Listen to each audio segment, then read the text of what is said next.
1. Shalom, Erev Tov, good evening from Jerusalem, Israel. This is Mr. Lowell Joseph Gallen, founder of the Root and Branch Association Limited. Welcome to episode 1 of our new monthly Ancient Roots Mothering Seminar, hosted by Ancient Roots Mothering Seminar co-hosts Mrs. J. Rivkah Asoulin, Mrs. Chava Dagan, and Mrs. Gilla Weiss. In my opinion, what I know of them, 3 modern heroines of our time in the spirit of Huldah the prophetess, Deborah the judge, and Esther the queen. And with their knowledge, we're going to, in the next days, weeks, and months, the human race is going to need this desperately. And now, without further ado, let me hand over the mic to our hosts. Ladies, it's all yours. So I would like to just invite everybody before we begin. As promised, we're going to be talking about homeschooling this episode. And everybody, please, we're going to keep, the 3 of us are going to keep our eyes on the chat. If you have a question, if something we're talking about, you want us to expound further, if you have some more questions, if you need some sort of clarification, type it right there in the chat, right in the moment, and we will try and get to it as quickly as possible. I'm going to toss it on over to Mrs. Gilla Weiss. Hello, everybody, and welcome. We are delighted to be here. Thank you, Lowell. We are truly delighted and so happy to see all of you. So, as we said, we're going to address today, we're going to be discussing homeschooling, and especially homeschooling in the early years. So we have to start somewhere.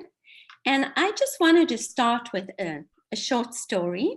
And, you know, I've discussed this and told this to Chava and Rivkah. And most of what we say anyway is we all share, you know, we come from the same place in our hearts, in our intuition. And we are all part of the broken chain. But something that was especially inspiring to me, a friend of mine many years ago, when some of my older kids were still younger, shared a story with me that I think will touch all of you, every one of us here who is a mother,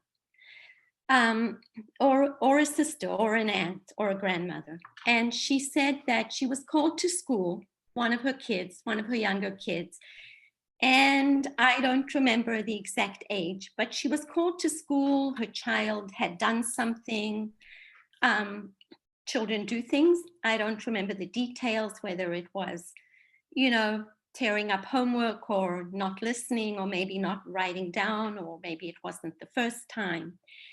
And she was called to school, and she came to the school for a meeting, and she walked in, and she said, as she walked in, you know, on the way, she was like, oh, he's done this again, or, you know, what do I do? What do I say? And she said, as she walked in, the first thing that she saw was this picture a room with adults in the room, maybe a teacher, maybe a counselor, maybe a principal, and her child, her precious child, who was the only child there, and everyone with relatively serious, stern faces, and the child is crying.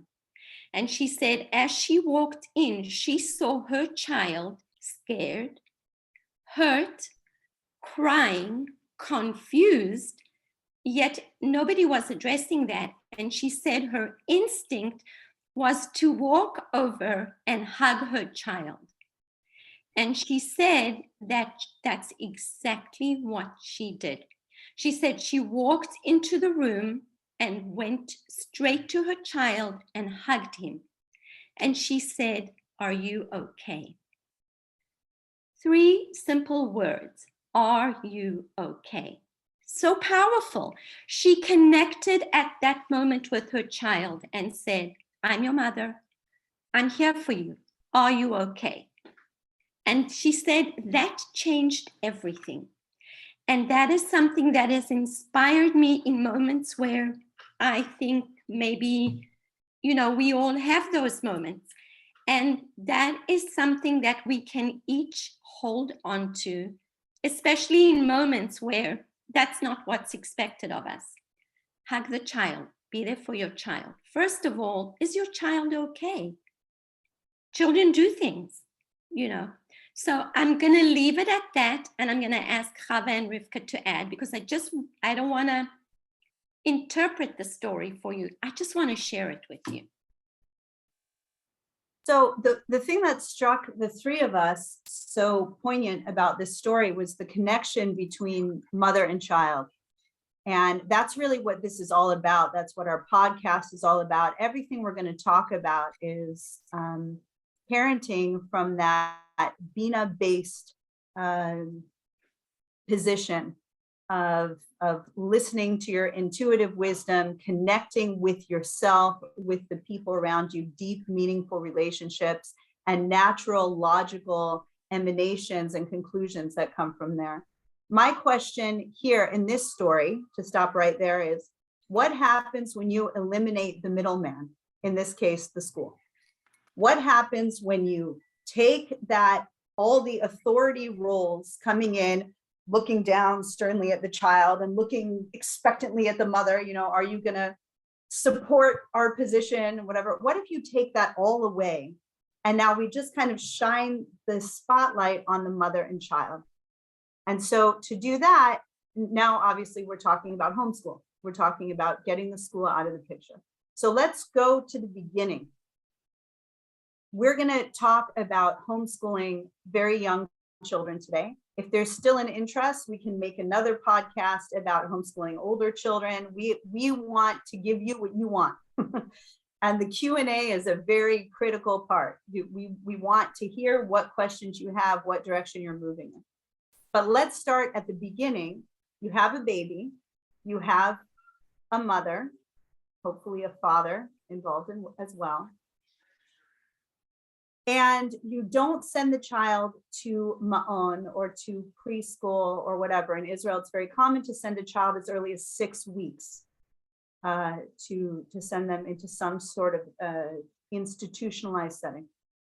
So a couple things I want to separate.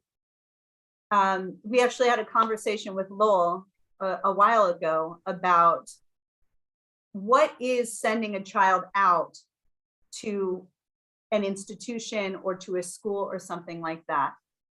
And we were talking about a grandparent who has a gun in the house and is watching her own grandchildren. Is this school? And I'm going to say no. This is functional family relationships where the grandparents are taking a role in the grandchild's life. There's emotional investment that they have in the child that a genenet or a teacher doesn't have. It's not just a job. There's a real continuity of the future that in a functional family that can be shared by people beyond the mother and father. So I just want to put that out there, that it's not, everyone's involved. Everyone who is part of the family should be in a functional family involved. And then the question that the three of us get a lot with a very young child is, well, doesn't that child need friends? A 6-week-old baby, a 6-month-old baby, a 2-year-old baby or toddler. Doesn't that child need friends? What about socialization? And so on and so forth. So maybe Chava can jump in here to talk a little bit about the importance of friends versus a mother in the life of a very small child. Okay, so you can just call me like, farmer, I don't, Ronald McDonald, because I kind of tend to think always in this farmer mode. And I apologize to people who can't right away see the connection, but I will make it come together. So I have a lot of animals. I am there for every birth and I'm there for every death. I am there for every sickness. And the same goes, of course, with my children. And I will, bring it to the children eventually. But animals are so easy to see because there isn't the, there's no tantrums. There's no so much involved, the elders and maybe the food. Animals just get the same food every day. They get hay. There's no sugar, all these different things that can make children go crazy. So it's very easy to watch them and really learn from them. So one thing that just came to my mind as Rivkah was talking is that and we've talked about this before, Gilla mentioned the puppies. La Leche League sometimes uses puppies as an example of what would you do to puppies who are just born, and then you took them away from their mom. Chaos. They don't know what to do with themselves. They are misplaced. They don't know what to do with themselves. And it's the same across the board with goats, with, horses, rabbits, anything. The moment they're born, the mother is licking them, cleaning off all of the afterbirth. She eats it, which is also part of, she's bringing in her own child, the smells, the scents. It's all very visual and sensual and inside, outside. So when these babies are born, immediately they need their mother. I can try and put them with another mother or with a horse if it was a goat or something, even take them out of the birthing area, put them over here. They get confused and they start with their little noises. Where's my mom? I need my mom. Where's my mom? So just easily making that connection, which I always tend to do, of watching my animals and how they relate as a mother-child situation, connection. The mother will go nuts if you take that baby even just for a minute. We have to check the sex. We have to see if it's a boy or a girl. We lift it up. The mother's like, where'd you put my baby? Why did you do that to my baby? She's so fierce in her protection of that baby because we allowed her to lick off the afterbirth and nuzzle him and then nurse him. And all of this happens within very short time.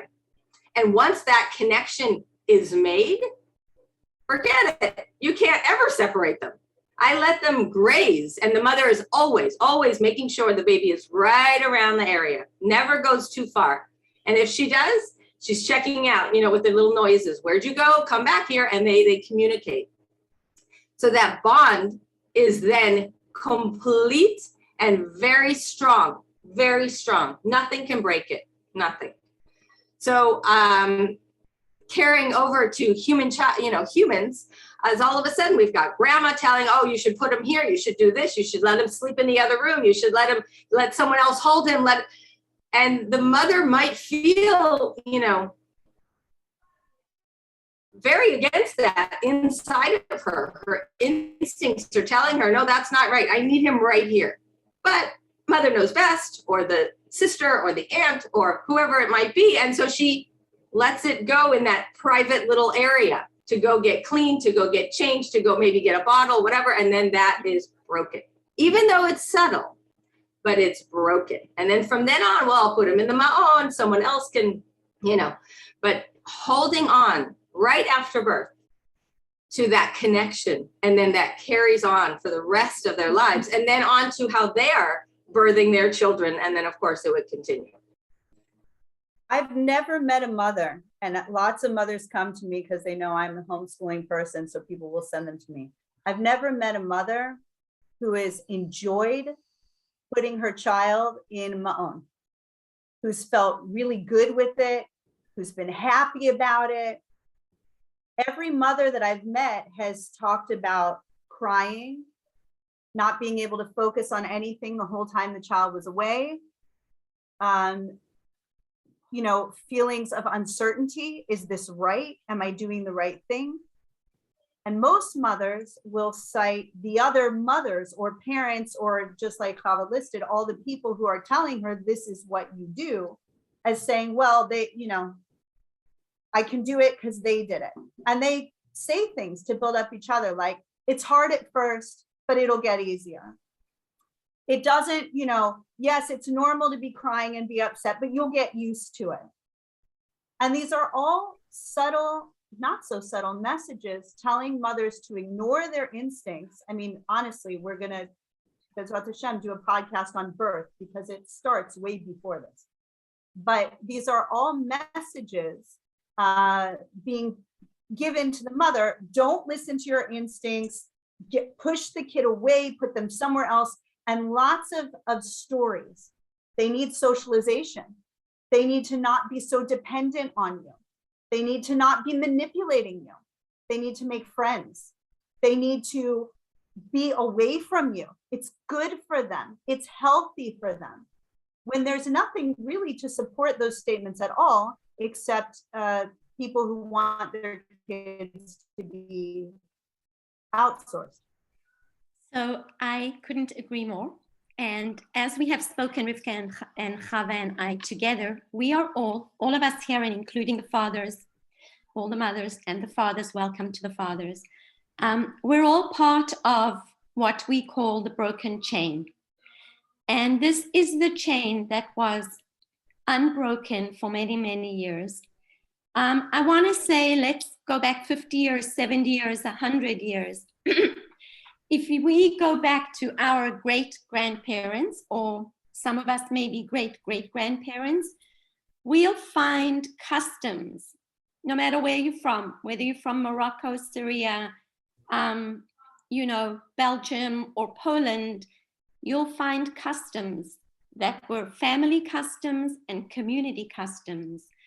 And a lot of the customs surrounding birth, surrounding the education of children, we can go all the way back to our Masorah and find that we have a very, very rich tradition of mothers who are even mentioned in the Torah, in Gemara, who, and I always say this over and over, but I will mention it again because it's so important that it should be mentioned, and that is Hannah, who stayed home for 3 years, and it says, and she stayed home for 3 years to nurse her son. She didn't go to the Mishkan.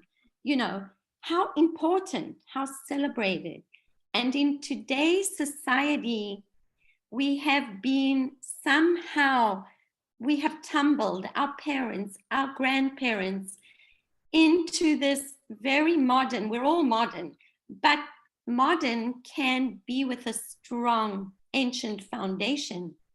We can't just disregard that with no consequences. So we find ourselves where some of our mothers or grandmothers or aunts might actually, who are part of this broken chain, say to us, you have to toe the line. You need to be part of this world. And what is the way they see part of progress? It is the state knows best. The system knows best. Everybody needs to conform. Your babies can't be dependent on you. You can't be the sole source of nourishment. And it's not set up to support us mothers the way that it should.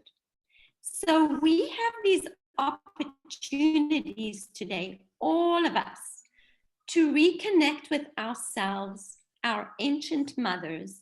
Sometimes it may mean even looking up sources like, whether it's, I always say Dr. McKenna, the sleep doctor, any source that can validate our intuition and help us to be more connected parents.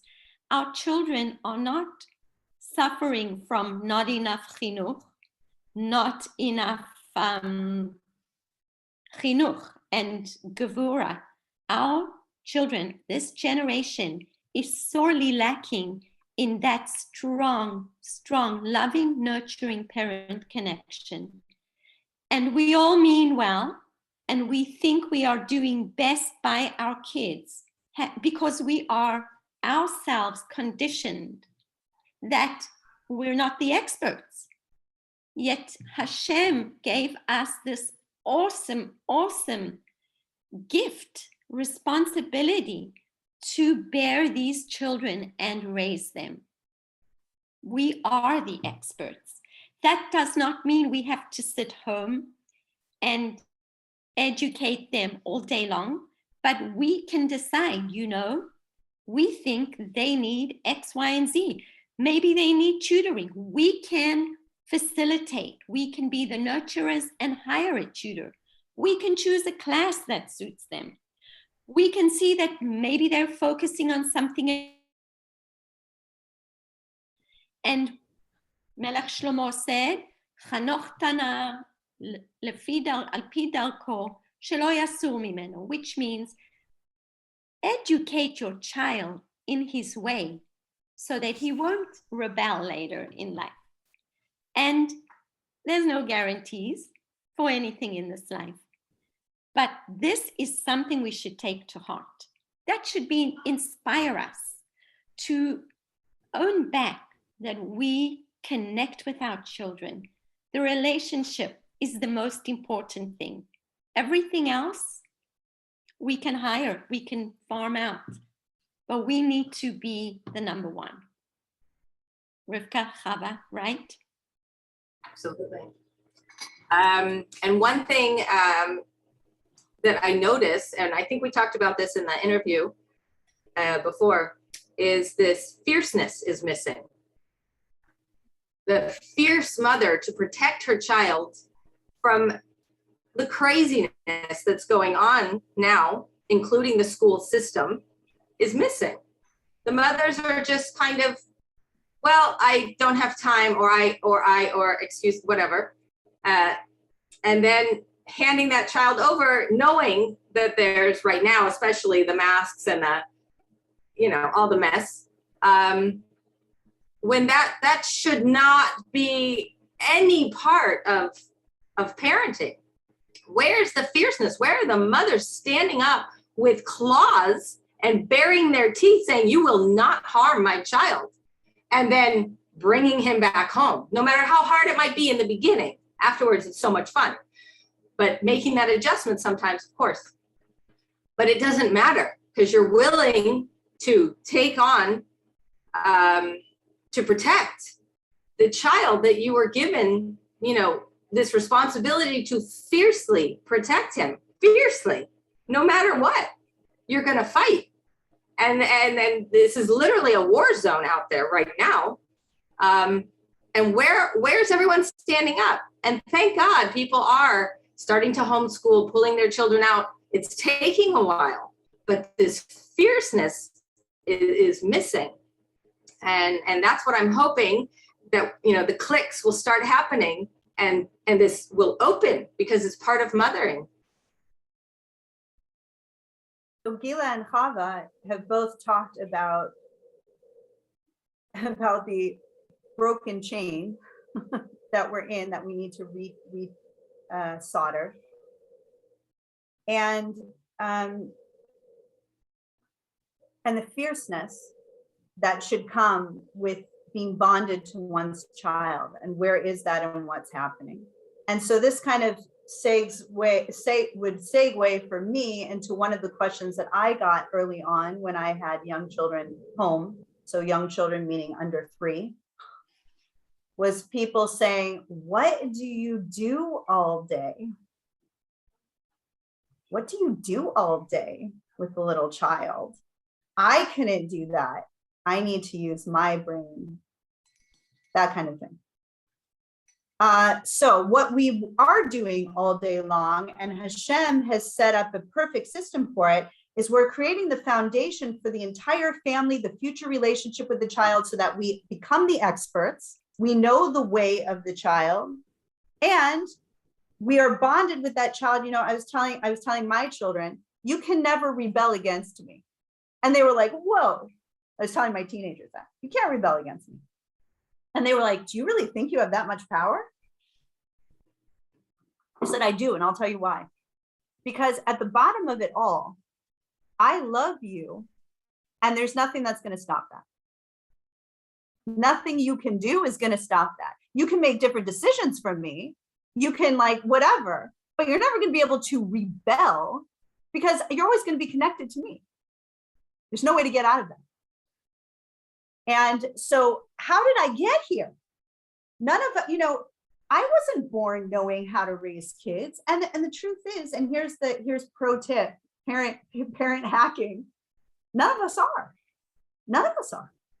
We're not born, people say, you have so much patience, Rivkah. Yeah, I learned that skill. I wasn't born with that. I realized that I had a deficiency, and it was my job to learn that.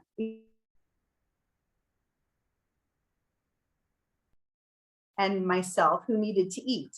I moved from the United States to America, where I couldn't just buy whatever I wanted. And I realized I have a deficiency. I'm missing a skill. Now I can defend it and hire a cook and work 2 jobs, or I can just say, you know what, I'm a capable, intelligent human being. I can acquire this skill. And I did. I acquired this skill and I learned how to cook. Same thing with parenting. It's just, if we can stop being judgmental or like defensive about why I don't have the skill. You don't have the skill. I know you don't have the skill. If you're a new parent, you don't have the skill, because nobody does. Let's not pretend. Let's not fakery around with this. We don't have the skills. So we have to get them somehow. Now, Hashem set up the perfect system. Mother, breast, milk, baby who doesn't sleep, who wakes frequently. Great system. You want to become an expert in your child and be able to teach him according to his way. You want to be the expert. You want to know best. You want to be able to walk into a room with a million authorities looking down at you, and you don't care because you know what's happening between you and the child. That starts from birth. What do you do with the child all day? You hold the baby. Parenting hack. I was told all the time, especially by Israelis, set that baby down. That baby will manipulate you. That baby will get used to it. Good. Baby should get used to it, and baby should learn how to manipulate, otherwise known as communicate with you, because the baby can't speak. The baby doesn't have any other way. You've got to know each other intimately. Okay? Knowing the signs, how to know when your baby's hungry, waking up frequently. It's like the healers over the generation who, part of the ceremony of becoming a healer was like they had to stay up nights, deprive themselves of food, deprive themselves of something, stay up nights and watch the pathway of the sun or the moon to start to understand the deeper spiritual elements, the deeper connection with Hashem. That's built right in with a brand new baby by all the constant night waking, nap waking, everything. You can't go anywhere without baby in tow. Get a sling, carry the baby around. You constantly know what's going on, okay? And once you start understanding your baby, you'll start to see that what we've relied on, like a baby crying to know that baby needs changed or to nurse, you're gonna have that baby's needs met before the crying ever happens. Because you'll know just from the signs. Oh, I see she did a little shiver or whatever. She must have wet her diaper. Or she's looking around in that certain way, she needs to nurse. And then you start to become such an expert that nobody, no outside authority can touch you. They can't touch you or tell you something you don't know about your child. So that's where you start with a baby. That's what you do all day. You sit there with the baby, do everything with the baby, and start building the foundation. And let's take the long view. You're building a foundation for the future. It's not, we think too short term. Oh, I'm so tired. Oh, I'm this. Stop. Intentional. What are you trying to build? One of the things that I just love when Rivkah tells is, how can you be home all day? I need to use my brain. Well, anybody who's been home with toddlers or preschoolers knows that there is no growth. First of all, there is no growth like motherhood. Hashem literally put it into the matrix for us. It's an opportunity to grow ourselves, to raise our consciousness, to get in touch, to acquire skills. Any mother with toddlers or preschoolers is a mother who's going to be trying to find out, my kid does this. Should he be doing this at this stage? How can I enrich his academic, social, emotional So actually, as a mother, especially when we have little ones at home, we're constantly learning. Oh my gosh, Montessori does this. Oh my goodness, I can incorporate this in the home. Oh my goodness, this child loves counting and sorting and separating things. Let's do that. Let's expound on that. And in this nurturing, safe, loving, warm environment of the home, our children have the opportunity to have unstructured playtime, imagination. You know, there's so many therapies that our kids need, some kids need, but there's so many therapies that have popped up that we naturally use in the home with little kids, like drama therapy, for example. A child who is given unencumbered time to be in their room or be downstairs or in another room or outside in the yard, and they can have imaginative play. They can role play with themselves, with rocks and stones, with trucks. If you ever sit quietly on the side and pretend you're ignoring and listen to them, they have a whole world going on there. And children learn through play. Actually, a secret, we learn through play too, just a little differently. But we use our brains. Many of us we may devour books, whether it's child development, whether it's what to feed our children, whether it's how to, raise happy kids and how to nurture families, whether it's listening to podcasts, going to a shiur, whether it's just down in the trenches with our kids. We are using our brain. We research. We are constantly trying to create these environments for our kids, no matter where they are. So use our brains. Our brains are mother brains. Like Chava said, there's a fierceness, there's a power to them. And yes, we use our brains. We definitely do. And we can even more. Both me, Chava, and Rivkah, and I'm sure many of you, have chosen careers that literally spanned from years of weaving the tapestry of motherhood and raising children. And this is the type of thing that society is not fully appreciative of. But really, in ancient society, this was. We can still see it in tribes today, but we have our own as well. So we each have it inside of us, that growth potential, the brain. Yes, we use our brains. So as you're talking, I was also thinking, in the morning, you're sending your child off to wherever he's going, and there's all this rush and hustle, and he's got to get his stuff in his lunchbox, and I don't even know what all the things that go in. And no one is really, if you think about it, from the time they wake up until the time they rush out and drop them off at wherever they might be, there's not so much eye contact going on. Whereas when everything is calm, no one's in a rush, and you really make that contact, like sometimes just looking at that little bit, even if he's just born, he doesn't have to be able to sit up and have a conversation.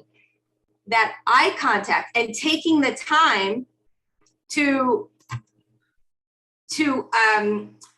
expand on that. Then there's talking, and then he's mumbling, and then you're making so much, the endorphins are flying all over the place. Your brain and the baby's brain are just expanding beyond anyone's belief from that simple taking the time, pushing all the rest away, and quiet, just eye contact. And then there's the hugging, and then there's the playing and all of that, but this missing, and then the child will come home from the gun or wherever he is, and then he wants to go play or he wants to go eat, and then again you're missing that connection.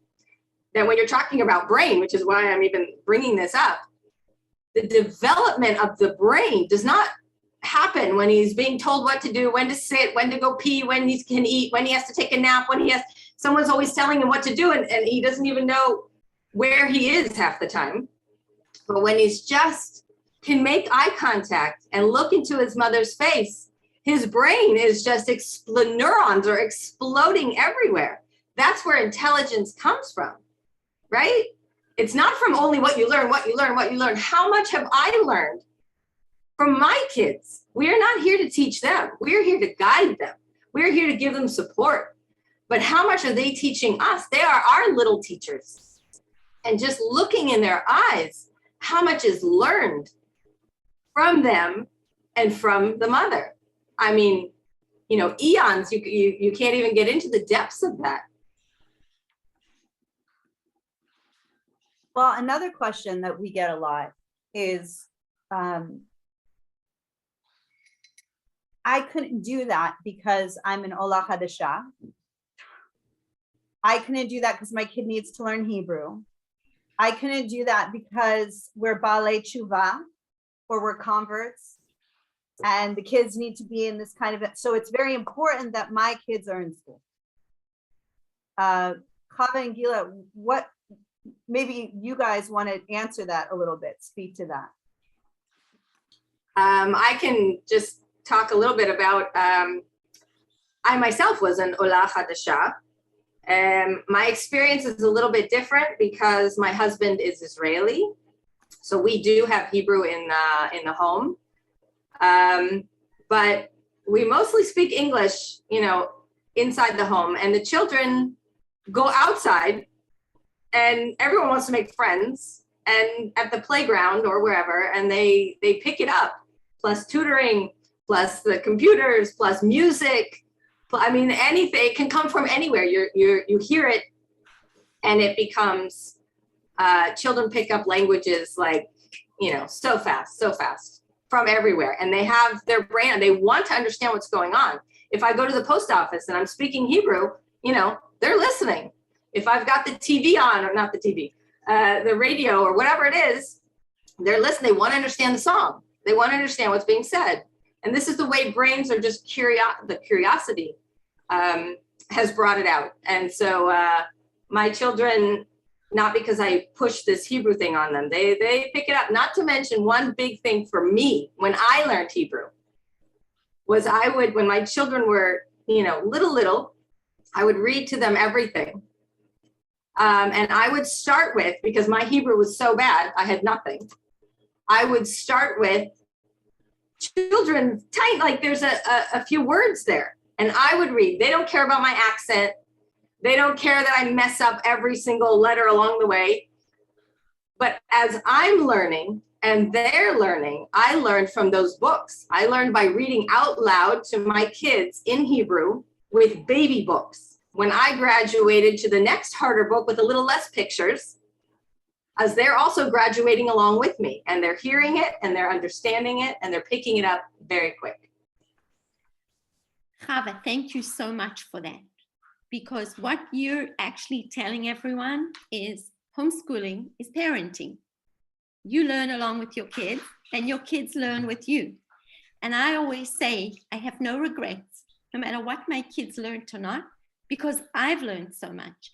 And the truth is, my teenage sons, when I would be so excited about a field trip or something, they'd be, Ima, you love homeschooling. Yes, I absolutely loved homeschooling because I loved the field trips and I loved the learning. And the truth is that when your kids see that you're interested in things, some kids are going to be really curious and they're going to want to learn as well. Some kids are not. That's life. Homeschooling essentially is parenting. And I want to thank, there's somebody in the audience, Ita Teigman, I hope I pronounced that right. She wrote a comment and 2 words jumped out at me. Thank you so much. Divine wisdom. Yeah, thank you. That says it all. Divine wisdom. Mothers, fathers. So I wanted to segue after what Chava said in that, when we think about it, especially little kids, think about little kids. We want them to learn. We want them to be on the level they're supposed to. We don't want them to be behind. There's all these things, but we forget such an important component, and that is our children. They're not going to internalize or actually learn anything if they are stressed, if they are depressed, if they are stressed, if they are unhappy, if they are not happy socially, if they are missing mother, if they're not feeling well, if they don't feel safe, if they don't want to be in a certain environment. You can have the best school, you can have the best teacher, it doesn't matter what technique, whether it's this system or that system, that child is not going to internalize it. So we have to take a step back and look at the big picture. Academics are not everything, especially when it comes to the small child, because that's rote learning, and that's not how young children are designed. Divine wisdom, divine design, they're not designed to learn like that. Our kids learn to walk. Our kids learn to talk by listening to us, emulating us, and being part of the conversations. And they learn to speak like us, and sometimes even better than us, and they learn how to answer us very quickly. So we just need to create these environments. We expect so much academically from our children, and we give them over to systems and schools, institutions, states to educate them, to fill their minds because they know best. But at the end of the day, if they don't have that strong emotional intelligence, that warm spiritual fire that is lit, a caring, safe environment, academics, it's not the end of the world. I have older kids. Some of my kids homeschool, my younger kids have all homeschooled. We're all mothers, I'm just going to tell you quickly. So my younger kids homeschooled. My older kids, some of them homeschooled for some of the time. But some kids who homeschool may not be ready for certain academics that they are supposed to be doing at their age. But when they're ready, there is no stopping them. If they decide they want to do SATs, they can be so self-motivated, and it comes from inside. They own it. They do their SATs. They learn.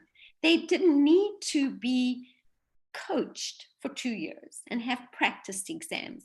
They want to go to college and learn computer engineering, computer scientists. They can get an academic scholarship if they're motivated. Sometimes we mothers tend to project. If we have a toddler who bites another toddler, be it a sibling or a cousin or a neighbor, we're devastated. And we tend to project, oh my gosh, is he gonna, be mean? Is he gonna hurt kids? Is he gonna be like this in school later or in, wherever? And we have to stop, no projecting. We have to stop right there and just deal with it as is, because our kids develop. And if we give them that opportunity to develop, as homeschooling does, they may be behind in some subjects, they may be super ahead in others, but they have the opportunity to know themselves, to know their bodies, to know their minds, to know what they need. And I think that's the most important thing. When we build the foundation of sitting with a child 24 hours a day, 7 days a week, waking up all night long, we suddenly start to see. Once you see it, you can't unsee it. And a lot of people, when we talk to them about it, they kind of glaze over. Your baby learned how to pull himself up, sit, walk, understand language, sometimes more than one at the same time. A lot of parents giving their kids a little bit of sign language, and all by themselves in their own time and their own way. So much comparing. When did your baby learn how to sit? When did your baby sleep through the night? When did your, stop. The comparisons are part of an institutionalized system that has set us up as cogs in a factory machine. We need to get out of that and start seeing ourselves as individuals that were created by Hashem with specific things, specific tikkunim, specific, how would you translate that? Fixing, ways of changing the world that belongs just to us. Once you see, I didn't sit there teaching my kid how to pull up. I've seen parents do that with their kids, by the way. You don't have to. They don't care. They'll do it when they're ready. I saw one of my kids go from not pulling himself up and barely sitting to suddenly standing up and walking across the room overnight. If I had involved medical professionals and all these other people, my kid would have had a diagnosis, would have had a million experts testing his muscles, testing this, testing that.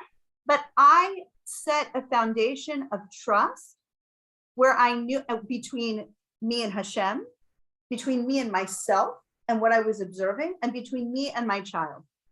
And once you have that triangle of trust in place, you can start to relax and let that child learn according to his way. And once you start getting into that mindset, you're no longer on a timetable. So now we don't have to sit here and say, okay, in Kita Aleph, we learn how to read, or in the United States, in kindergarten, this, you learn how to read and whatever. I don't care anymore about it. I have total trust that my child is smart enough.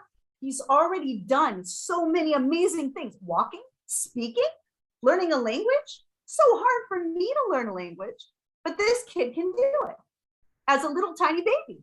So why would it be like there's an expiration date on that child's ability to acquire knowledge and to teach himself things and to learn new skills? Why suddenly at the age of 6 weeks, 6 months, magical 3 years when Gan becomes subsidized, does that child need somebody to teach them everything? The child doesn't need someone to teach them everything. The child will learn it all on his own. We get asked a lot.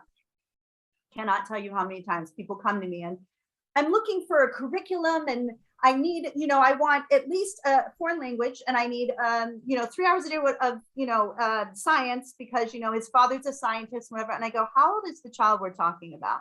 2. No, your child needs no curriculum, 0 curriculum. Your child needs to have snacks, take a nap, maybe, play, get lots of hugs and kisses, go pet an animal, get a stick and dig in the dirt. You want 2 hours of science? Hand them a stick and sit outside with them in the grass. Okay, so that's the first thing. Now that we're off, we have to get off the timeline too. So about the issue of language, I happen to have a majority of my children who are dyslexic. And I am so grateful that I did not push the Hebrew thing. At one point, I realized that my eldest child was really struggling with language. And my mother's intuition said, oh, we need to be more relaxed about that.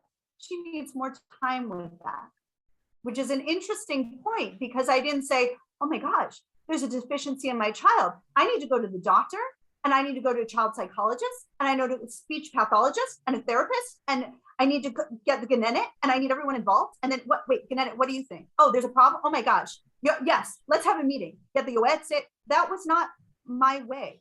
Once I was the expert in the child, I did not need that. I didn't need anyone to be an outside authoritative source of knowledge about my child. They had no idea who my child was.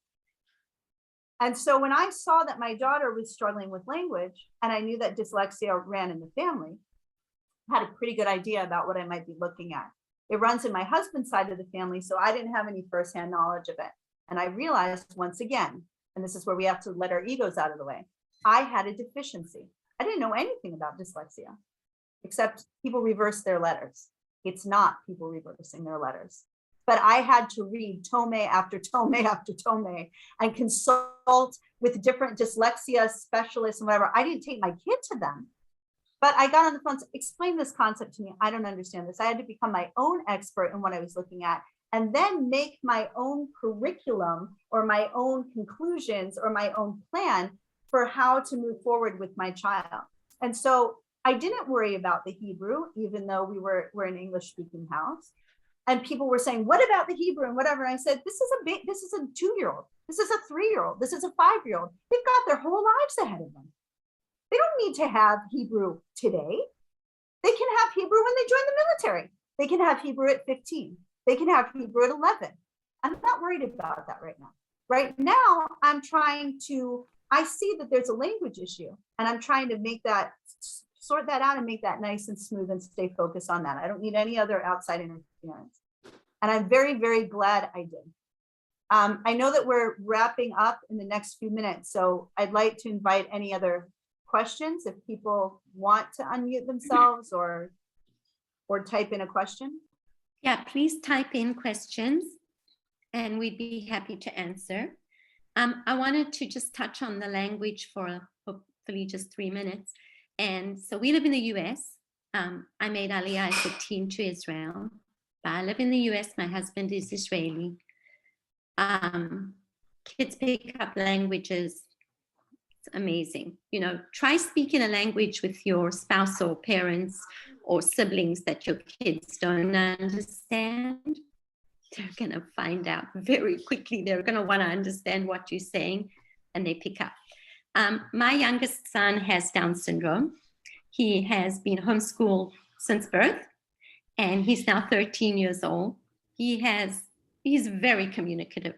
Yes, he's had some speech therapy, but for the most part, his language skills come from being at home, having opinions, getting his needs known, and just being with me and going out, speaking to the mailman, you know, going shopping, and just being able to emulate a few people in his surroundings, to hear the language, to hear the sing-song, to get the words that we use. And I mean, Rivkah, you know him, and he speaks, he got language.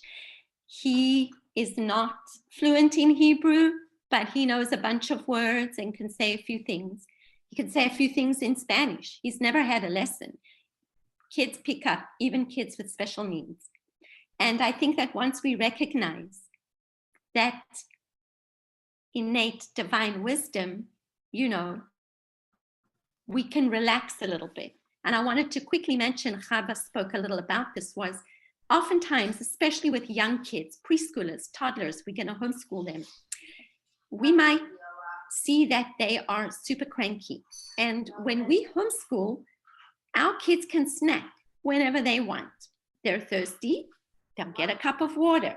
They're hungry, they'll grab an apple. It's not set times. You can drink now. You have, snack at 10 or snack at 11. Us adults, I work a lot with women, excuse me, and many times I see adults who cannot go 2 hours without a snack. That's normal. We're grazers. We need our water, we need to hydrate, we need a snack. We go to the car or we get on a bus, we take a granola bar or a banana. Our kids are no different. Their blood sugar plummets. So understanding that and coming from that perspective, we can oftentimes prevent a meltdown, stop a cranky outburst with food, and that's motherly wisdom. And that's something when you're homeschooling, it changes. I hear women say, he doesn't have the tantrums. He's not so angry. He's eating all day. His blood sugar is stable. So these are things that we use our brain, we learn. And that's one of the beauties of homeschooling younger children. So there was a comment, do children have to take the Bagrut for subjects to graduate? So from what I understand, I also have children who have finished high school.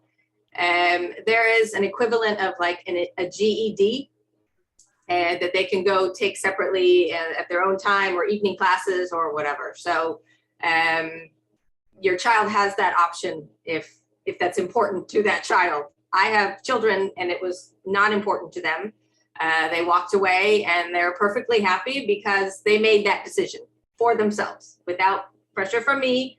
They know the pressure from their father. He definitely wanted them to take the bagrut, but my kids, because the way they were raised, they have a definite self-confidence. They know exactly what's good for them. And one of them chose definitely not to do bagrut. But he knows that at any point in his next coming years, whenever he decides, he can always do this GED if he really wants it, for some special job or a degree he wants or whatever might come up. That option is always open. So when you're homeschooling, you're no longer kind of stuck in the confines of graduating from an Israeli high school. You have more options. So I have some children who are doing Penn Foster, PENNFOSTER, which is used by many homeschoolers in America. It's all done online. You need a lot of, it's not a blow off thing. It's really intense. It's an intense full high school education. You graduate from a fully accredited school with a high school diploma.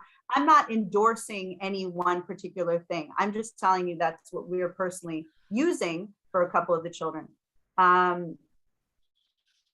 There's many such programs like that. So a child could get a high school diploma in the UK, in the United States, or in some other country online. That's a possibility. A child could always do the bagruyot in Israel. It's called externi. Any child can do that. Even a child who's in high school, they might decide to take it early and just do it outside of the school, paradigm. And it's not uncommon for Israeli high schoolers to put off bagruyot until after the military. It's not like it is in the United States. You have to graduate at age 18, whatever. Some Israelis will do partial bagruyot. They'll do some of the tests and then they'll go to the military and they'll study more and they'll have a bit more maturity and then they'll come back to it. I want to add that I put into the chat box the Israeli homeschool, the question about filling out a homeschooling application. Did that message get through? Yeah, it's israelhomeschool.org. And this is a homeschooling group of predominantly English speakers, but English or Hebrew is accepted. I'm one of the moderators of the listserv there, which is great. And you can see templates of how to apply for homeschooling there. And people have applied in English. People had written their homeschooling application in English and have had it translated, have paid to have it translated. As far as do children have to take bagrut subjects to graduate? Well, I think we covered that a bit, but also there is some kind of loose 70% of the Israeli curriculum should be included. In the younger ages, this is kind of really silly stuff. It's like art. Do you ever give your kids a box of crayons and paper? You did it. And there's people who have applied with lots of different philosophies like unschooling that have been accepted legally in Israel. How do you go about homeschooling? Check out the website that I put in the chat and you can see how you do that. I'll stop talking. I'm just going to try and read the chats here if anyone else had time to read the chat.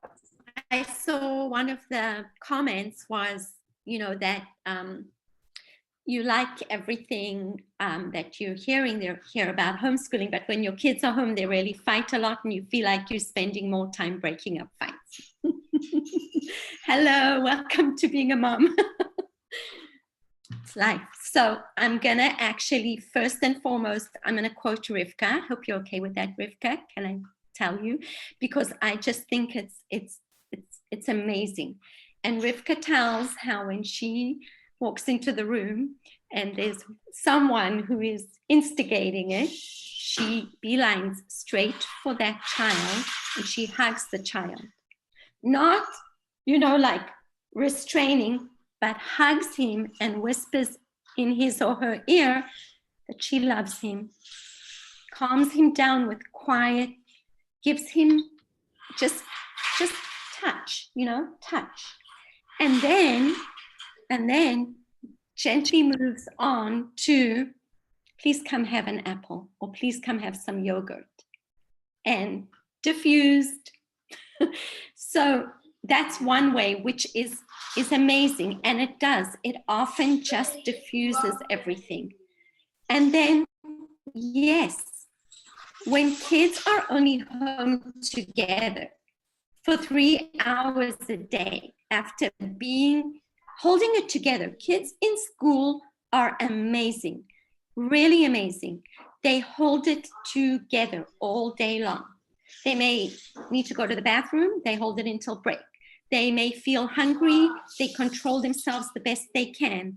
They may feel tired from learning, they're literally holding it in and trying to please everyone and behave in whatever way they should.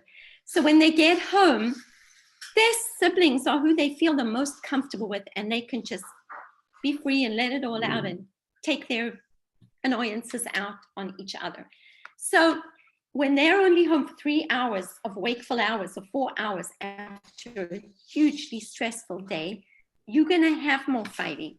And then, women tell me, they were home for, the whole of Sukkot. And I'm like, Yom Tov is stressful. Be here, do this, eat now, like now, da da da da da. It's not a good example. But they were home for 2 weeks on vacation. So there's a whole period of time when you start homeschooling that we call de-schooling. It's like a decompression time. And it's not the time to start setting up school at home.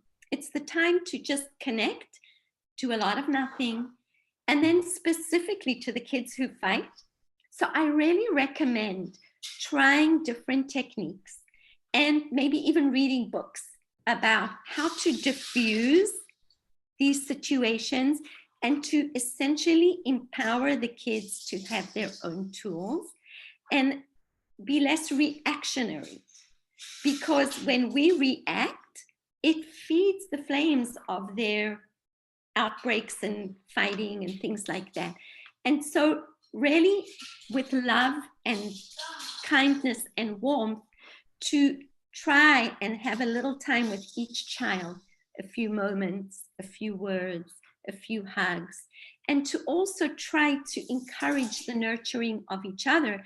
Because when kids homeschool, they can play board games together. It's amazing.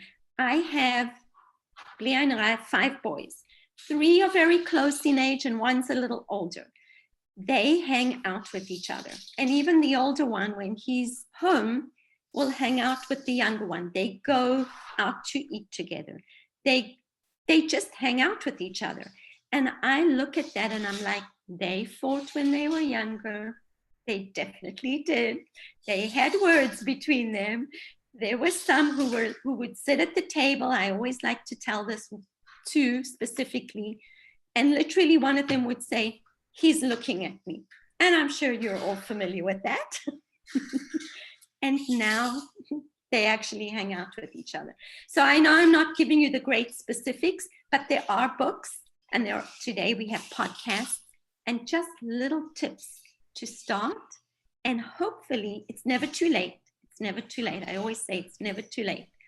Hopefully as they, relax and calm down and find themselves and their space in the homeschooling journey, there'll be less fighting. I think it's never too late is a great note to end on, to end the recorded portion. So maybe all of us are going to stick around. I see there's a lot of questions. Maybe I will stick around for a bit longer.